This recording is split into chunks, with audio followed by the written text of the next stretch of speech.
Hey everyone, it's Christina Johnson here, and we are talking about carbs today. So I used to be a huge carb person. I remember eating spaghetti for dinner at least once a week, if not more. I craved bread quite often, and I loved having things like bagels and English muffins and cereals for breakfast or even dinner sometimes. And so, I was totally that carb loving kind of person, and I felt like I craved carbs quite a bit. But back then, I just didn't even realize how eating all of those carbs was affecting my blood sugar so much. And by eating those carbs, it was actually making me have even more cravings. It was a big cause of the reason that I'd get those like mid-afternoon energy slumps, if you can relate to that.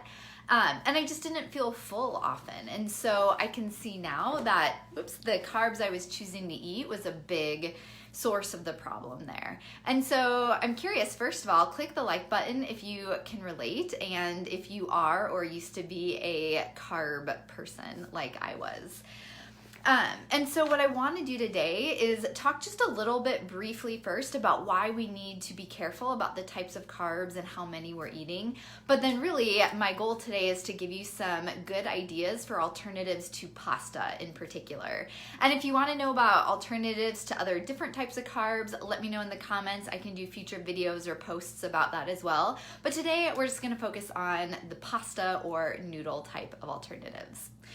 So I want to give a quick disclaimer that not all carbs are bad. So I don't believe that we have to avoid all carbs completely or that we need to eat extremely low carb or follow a keto type of diet.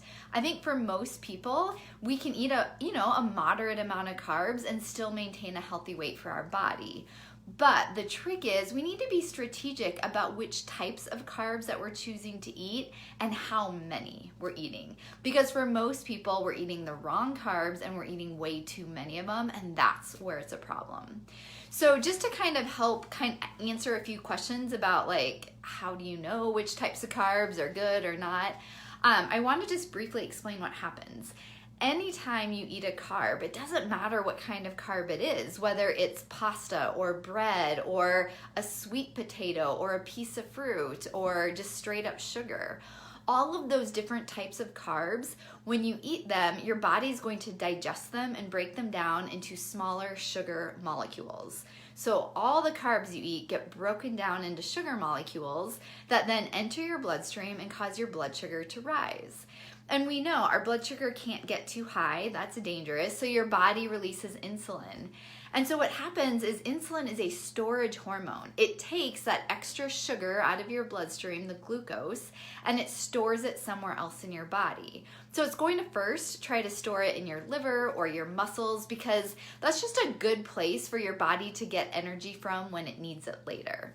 But if you're eating too many carbs or too many all at once and there's all this extra sugar, your body, it just won't have enough room in your liver or muscles to store it all.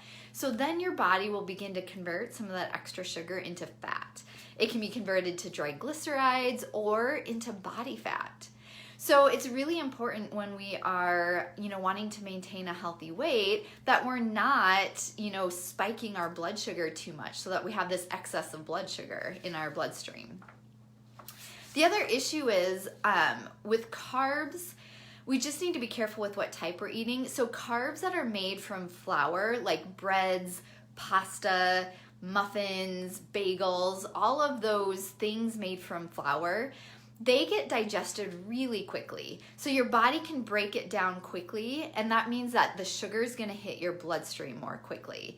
And that's what we don't want to happen. We want to eat carbs that it takes your while a body to digest. So for example, if you are eating an apple, there's lots of fiber and other nutrients that are going to slow down the digestion process of that apple.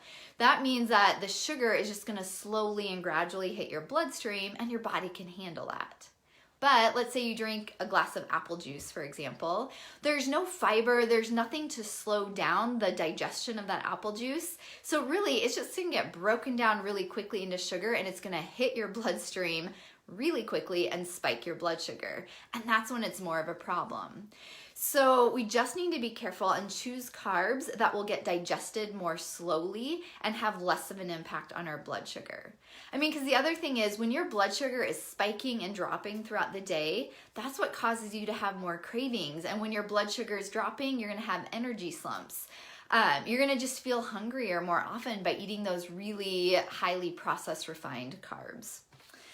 So specifically with pasta, I think another of the issues with it is, yes, pasta's made from flour. It's going to get digested pretty quickly.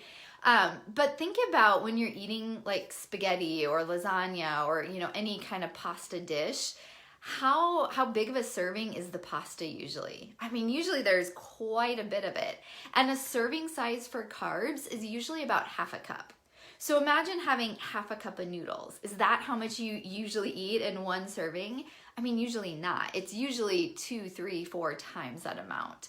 So that's the other thing we just need to be really conscious of when we are choosing to eat things like pasta is how much are we eating, and can you choose or swap out a different type of pasta that won't get digested as quickly and that will just kind of help your blood sugar stay a little more stable. So let's go in and look at the 5 different types of pasta alternatives that I have for you today. But I'm curious, before I do that, let me know in the comments, whether you're watching live or on the replay, do you think that eating too many carbs or the wrong type of carbs is one of the reasons why it's hard for you to lose weight? Or is it causing some other problem for you, like cravings, hunger, something along those lines? So just put a me in the comment if you feel like you struggle with carbs in any way. Okay, so let's look at some alternatives to pasta. So I would say probably my personal number one favorite alternative to pasta is zucchini noodles. This is something that probably several of you have tried before. So let me know in the comments, have you tried zucchini noodles?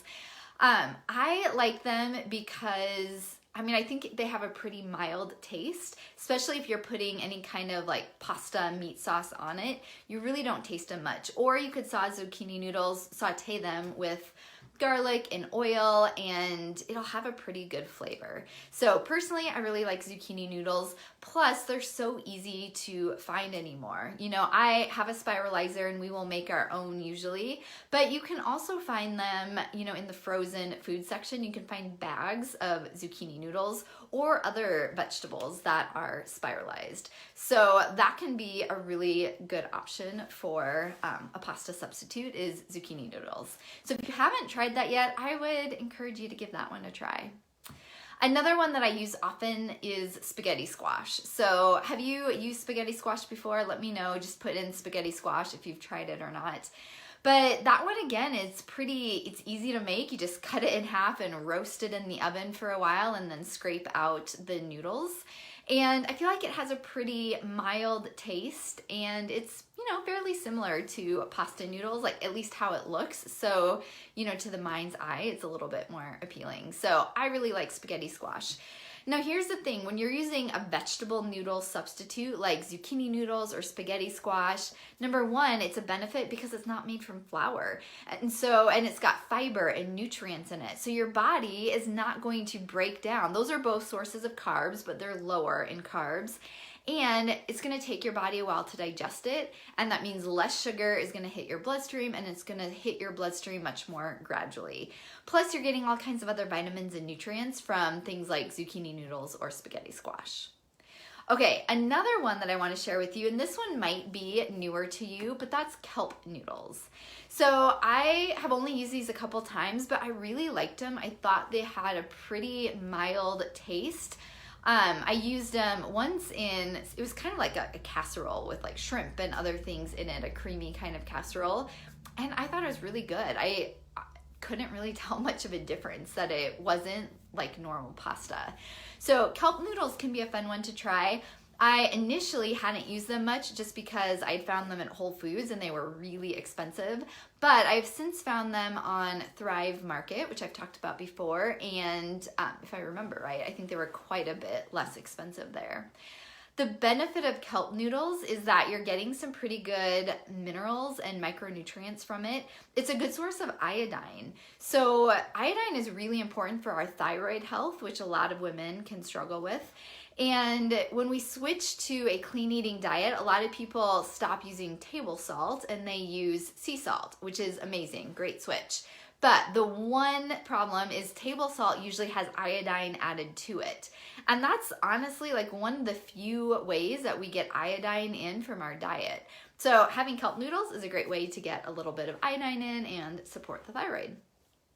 Okay, another possible option, and I just wanted to address this because there are lots of other different types of noodles that you can find, especially, gluten-free ones, whether it's rice noodles, quinoa noodles, like bean type of noodles. And for those, I would say they are a better option than traditional noodles, but they're not necessarily my top choice because really, especially like rice noodles, they're still made from flours and they're going to get digested pretty quickly and, cause your blood sugar to raise. So if you were to try one of those, I would kind of lean towards more of a quinoa or black bean because then it should have a little bit of protein in it too. That's going to help slow down the digestion process. And I would say that those are okay to have every now and then if you want them. But again, be really conscious about the serving size. If you're having zucchini noodles or spaghetti squash, pile it on. Have as much as you want. They're vegetables. But if you're going to have a pasta like a quinoa noodle, black bean noodle, or something like that, try and stick to that portion size of about, half a cup serving cooked or so. Okay, the last one that I wanted to share with you, this is one that's in my category of I have not yet tried, but I want to. So it's on my list of things to try, and that is heart of palm noodles. Have you heard of this one before? Let me know in the comments if you've heard of it or if you've ever tried it. It's a newer one for me. But heart of palm, it's basically like a vegetable that is in the center of certain palm trees. So it's kind of interesting. I hadn't known that until recently. But heart of palm can be like noodle-like, and from what I've heard, it's supposed to be a pretty decent substitute for noodles, or you can use it in stir fries and things like that. And it is a really good source of several different nutrients. So it has a little bit of protein in it. It's low in fat. It has a decent amount of fiber, and it's pretty low in carbs. And then there's quite a few minerals and micronutrients like magnesium, potassium, I think calcium, iron that it contains as well. So what I like about these pasta alternatives is that not only are they not going to spike your blood sugar, but they are a really good source of nutrients that your body needs to be healthy. So you're actually fueling your body well by choosing to eat zucchini noodles, spaghetti squash, heart of palm noodles, and so on. So it's just, a good way, just one step you can take, make one swap. And so that's my challenge for you this coming week is just to try one of the different types of noodles. And let me know in the comment which one you are most likely to try. I'm really curious what you would be interested in trying next. And then remember, if you want more help getting my eyes on your specific situation and what you're eating, and if you want to take a look at whether or not carbs are one of the roadblocks that's causing you to not be able to stick with eating healthy, that's, getting in your way of losing weight, then feel free to book a complimentary consultation with me so that we can talk about what your goals are, what's stopping you from reaching them, and what the next steps forward might be. So if you're interested in talking about any of that, just send or put a comment below that you'd like to find a time to talk with me, or you can send me a private message and we will find a time to chat and see what steps you can take to start reaching your goals. So thank you so much for watching today. Make sure you let me know in the comments which of these alternative pasta sources that you're going to try next. I hope you have a great rest of your day, and we'll be in touch again soon. Bye for now.